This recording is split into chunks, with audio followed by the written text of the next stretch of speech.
ధనుర్మాసం విష్ణుమూర్తికి ప్రీతికరమైనది. మీకు తెలుసా? గోదాదేవి కథ ధనుర్మాసమునకు సంబంధించినదే. ఎవరు ఈ గోదాదేవి? గోదాదేవి విష్ణుమూర్తి కళ్యాణం ఎలా జరిగింది మీకు తెలుసా? ఈ వీడియోలో డిస్కస్ చేద్దాం. గోదాదేవి విష్ణుచిత్తునికి పూల తోటలో లభించిన కుమార్తె. గోదాదేవిని విష్ణుచిత్తుడు చాలా అల్లారు ముద్దుగా పెంచుకున్నాడు. యుక్త వయసు వచ్చిన తరువాత లక్ష్మీ స్వరూపమైన గోదాదేవి తన శ్రీవారు అయిన విష్ణుమూర్తిని తన పతిగా పొందాలనుకుంది.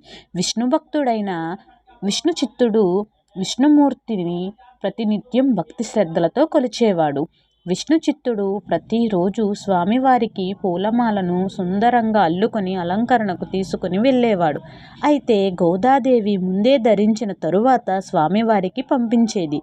ఈ రహస్యం తెలుసుకున్న విష్ణుచిత్తుడు బాధపడి విష్ణుమూర్తికి పూలమాలను తానే వేశాడు. దీంతో స్వామివారి ముఖం చిన్నబోయింది. విష్ణుచిత్తుడు బాధపడుతున్నాడు.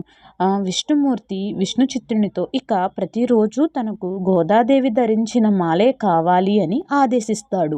విష్ణుమూర్తి ఆదేశం మేరకు విష్ణుచిత్తుడు నడుచుకుంటాడు. ఇంతలో విష్ణుమూర్తి తనకు భర్తగా రావాలని కోరుకుంటుంది గోదాదేవి. తన తోటి బాలికలతో కలిసి తిరుప్పవై వ్రతాచరణ చేస్తారు. ఈ వ్రత మహిమతో లక్ష్మీ స్వరూపమైన గోదాదేవి విష్ణుమూర్తి సతీమణి అవుతుంది.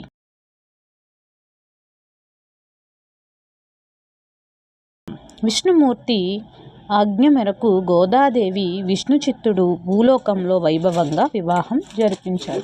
ఈ వీడియో నచ్చితే please like me, subscribe me. Thank you so much అండి. Keep watching.